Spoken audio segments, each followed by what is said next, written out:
Hello future doctors, आज हम लोग 37th टेस्ट सीरीज लॉन्च कर रहे हैं जिसमें हम लोग सॉल्व करेंगे MCQs of locomotion and movement. तो आइए बिना देर किए शुरू करते हैं।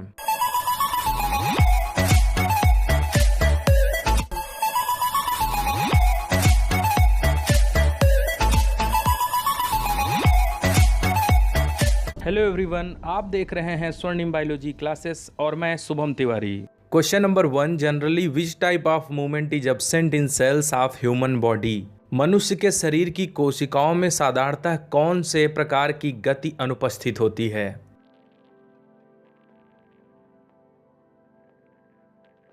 तो सिलियरी, मस्कुलर और अमीबाइड मूवमेंट पाया जाता है, लेकिन फ्लैजिलर मूवमेंट एब्सेंट होता है, इसलिए ऑप्शन बी सही होगा। Question number 2, pseudopodial movement is found in. Pseudopodial या अमीबाइड मूवमेंट किस में पाया जाता है?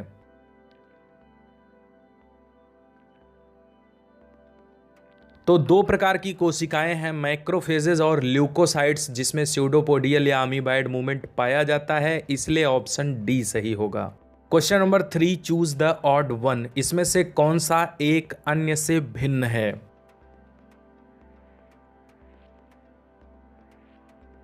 शायद आप लोग इसमें गलती ढूंढने की कोशिश कर रहे होंगे, जो कि मिलेगी नहीं, क्योंकि इसमें सभी ऑप्शंस सही हैं। आपको सिर्फ एक ऑप्शन अलग ढूंढना है। तो पैरामीशियम सीलिया की सहायता से चलते हैं, यूग्लिना फ्लैजिला की सहायता से, हाइड्रा टेंटेकल से और अमीबा स्यूडोपोडिया से, ये सभी सही हैं। लेकिन अगर भिन्न की बात की जाए तो पैरामीशियम, यूग्लिना और अमीबा प्रोटिस्ट हैं, प्रोटोजोवंस हैं, लेकिन हाइड्रा सेलेंट्रेटा का एनिमल है, इसलिए ऑप्शन सी सही होगा। Question number 4, microfilaments are involved in. Microfilaments, जो कि एक साइटोस्केलेटल एलिमेंट है, वो किस प्रकार की गति में सहायता करता है?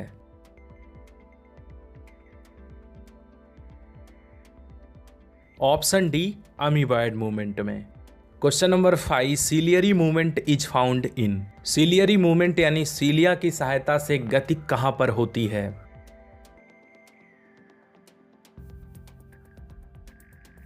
तो मनुष्य के शरीर में ट्रैकिया, फैलोपियन ट्यूब और वेसा एफ्रेंसिया, इन तीनों में सिलियरी मूवमेंट पाया जाता है, इसलिए ऑप्शन डी सही होगा, all of the above. Question number 6, visceral muscles are also known as. Visceral muscles को और क्या कहा जाता है?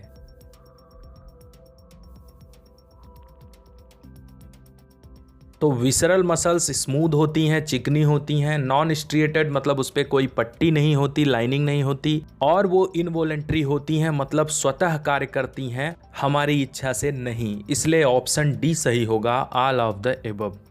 Question number 7, which one is correctly matched. इसमें से कौन सा एक ही सही मिला है?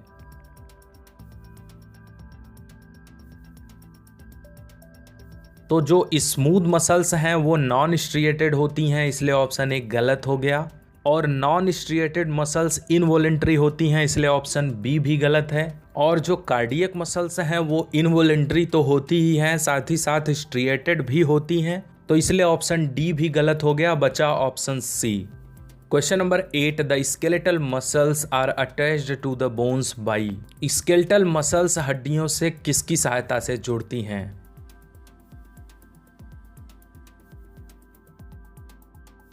Option A, tendons. Question number 9, cardiac muscles are. हृदय मांसपेशियां किस प्रकार की होती हैं?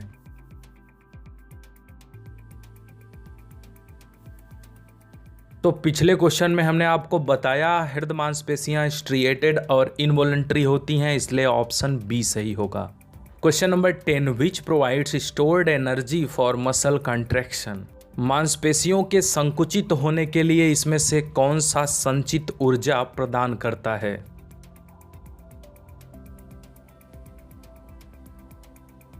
तो मांसपेशियों में जो पहले से स्टोर्ड होता है वही ऊर्जा प्रदान करता है, और वो है option C, glycogen.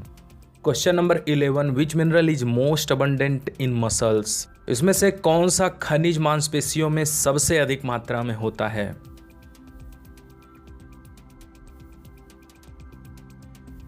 Option D, potassium. Question number 12, muscles have oxygen carrying pigment. मांसपेशियों में ऑक्सीजन को ढोने वाला एक रंगक होता है जिसे कहते हैं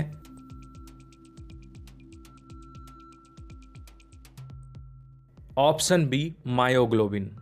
question number 13, which one is wrongly matched, इसमें से कौन सा एक गलत मिला है?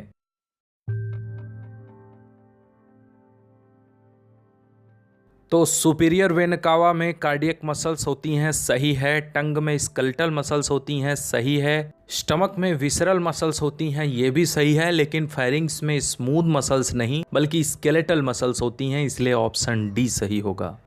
Question number 14, which is the functional unit of muscles, मांसपेशियों की कार्यात्मक इकाई है?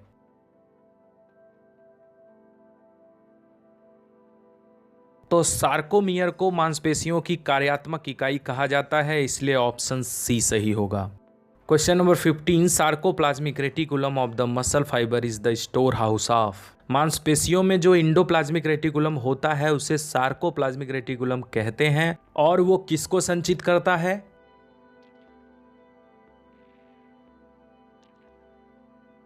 Option B calcium ions.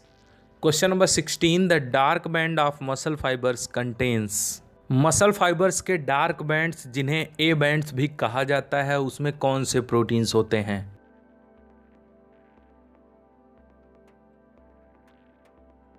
Option B myosin. Question number 17, sarcomeres are the portion of myofibril between two, sarcomere myofibril का एक भाग है जो किसके बीच उपस्थित होता है?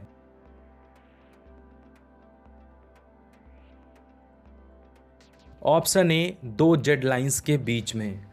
Question number 18, HMM and LMM are the important parts of, heavy meromyosin और लाइट मेरोमायोसिन ये मेरोमायोसिन के पार्ट हैं और ये पाए जाते हैं।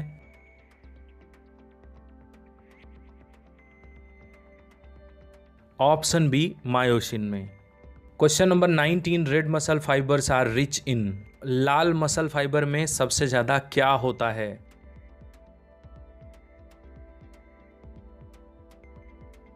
Option C mitochondria. Question number 20, during muscle contraction which is get reduced, मांसपेशियों के सिकुड़ते समय इसमें से कौन घट जाता है?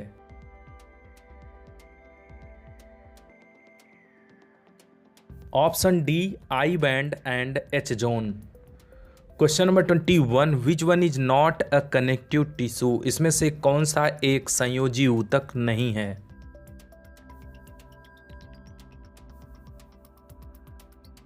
तो बोन, ब्लड और कार्टिलेज कनेक्टिव टिश्यू हैं लेकिन मसल नहीं, इसलिए ऑप्शन सी सही होगा। Question number 22, skull is composed of, खोपड़ी में कितनी हड्डियां होती हैं?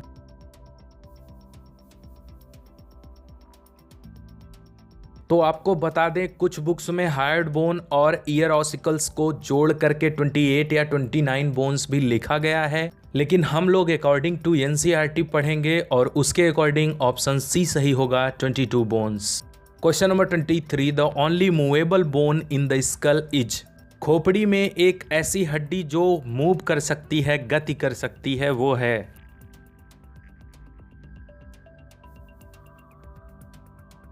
ऑप्शन डी मैंडिबल यानी निचला जबड़ा। Question number 24, human vertebral formula is, मनुष्य के रीढ़ की हड्डी का सूत्र है?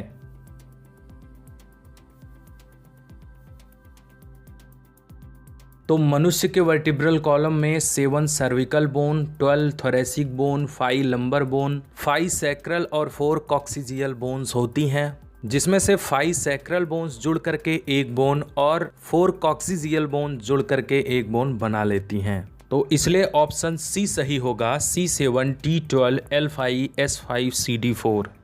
Question number 25, first cervical vertebra is called, रीढ़ में सबसे पहली हड्डी को क्या कहा जाता है?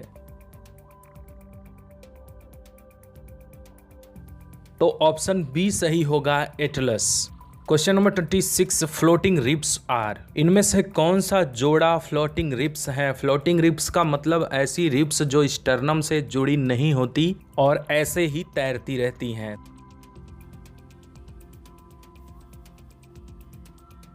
तो लास्ट 2 पेयर्स को हम लोग फ्लोटिंग रिब्स कहते हैं, ऑप्शन डी सही होगा, 11th and 12th pairs of the ribs.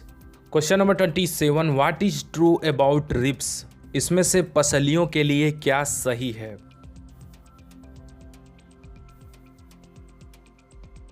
तो आपको पता होगा हमारे शरीर में 12 पेयर रिब्स होती हैं, जिसमें से 7 pairs ribs true, 3 pairs false और 2 पेयर्स फ्लोटिंग रिब्स होती हैं, इसलिए ऑप्शन ए सही होगा। Question number 28, which bone is not included in thoracic cage. ये केज आगे की तरफ से स्टर्नम और रिब्स और पीछे की तरफ से वर्टिब्रल कॉलम और रिब्स से बनता है, तो इस थोरेसिक केज में कौन सी हड्डी भाग नहीं लेती?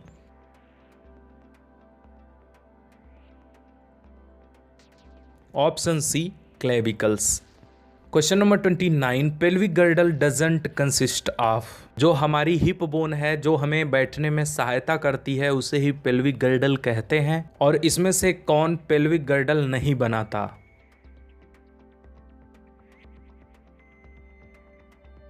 तो ऑप्शन सी सही होगा, ये इलियम हड्डी नहीं बल्कि स्मॉल इंटेस्टाइन का एक पार्ट है। Question number 30, longest bone in the human body is. मनुष्य के शरीर में सबसे लंबी हड्डी है।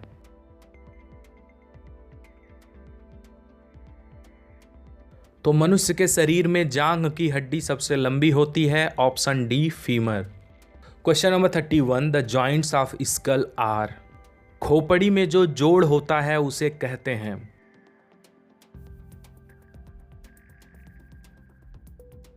तो खोपड़ी में जो जोड़ होता है वो हिलता डुलता नहीं, इसलिए उसे इमूवेबल जॉइंट या फाइब्रस जॉइंट कहते हैं, ऑप्शन ए।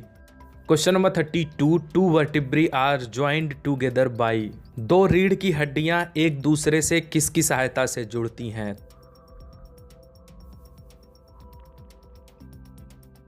तो रीढ़ की हड्डी में जोड़ने के लिए कार्टिलेज उपस्थित होता है, इसलिए ऑप्शन सी सही होगा, cartilages. Question number 33, synovial fluid is found इन। हड्डियों के जोड़ों पर साइनोवियल फ्लूइड होता है, जिससे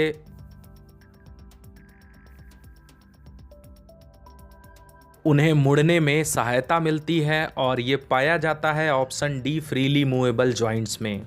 हड्डियों के ऐसे जोड़ जो स्वतंत्र रूप से गति कर सकते हैं या घूम सकते हैं।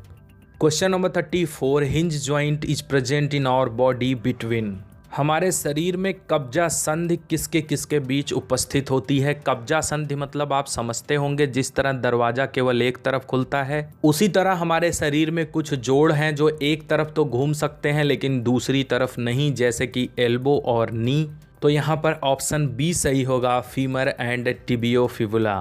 Question number 35, in man coccygeal bone is found in. मनुष्य में कॉक्सिजियल हड्डी कहाँ उपस्थित होती है?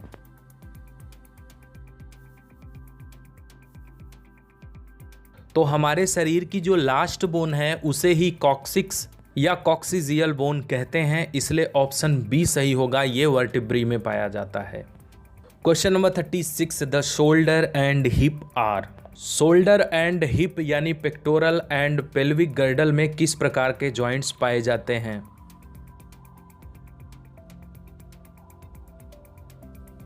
तो ऑप्शन डी सही होगा, ball and socket joints.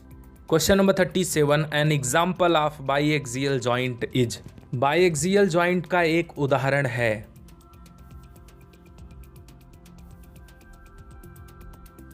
बाईएक्सियल joint का मतलब ऐसा जोड़ जिसमें हड्डियों को 2 दिशाओं में घुमाया जा सके, और ऐसा होता है अंगूठे के साथ, और वहां पर जो जॉइंट होता है उसे कहते हैं सैडल जॉइंट, इसलिए ऑप्शन सी सही होगा।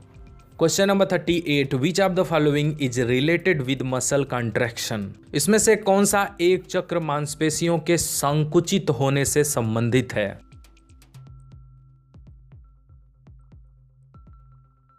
तो मसल्स और लिवर में कोरी साइकिल चलता है, जिसे कोरी ने खोजा था, और यही मसल कॉन्ट्रैक्शन से भी रिलेटेड है, इसलिए ऑप्शन बी सही होगा। Question number 39, which disease is caused due to genetic disorder. इसमें से कौन सा रोग माता पिता से आनुवांशिक रूप में आता है?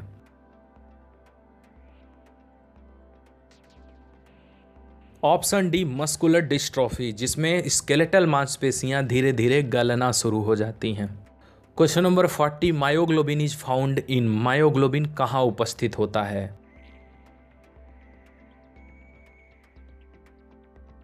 तो मायोग्लोबिन रेड मसल फाइबर्स में उपस्थित होता है, इसलिए ऑप्शन बी सही होगा। तो आपका स्कोर क्या रहा नीचे कमेंट बॉक्स में ज़रूर बताइए। हमसे जुड़े रहिए, शेयर सब्सक्राइब लाइक करते रहिए। तब तक के लिए be different, be unique, be yourself. Thanks.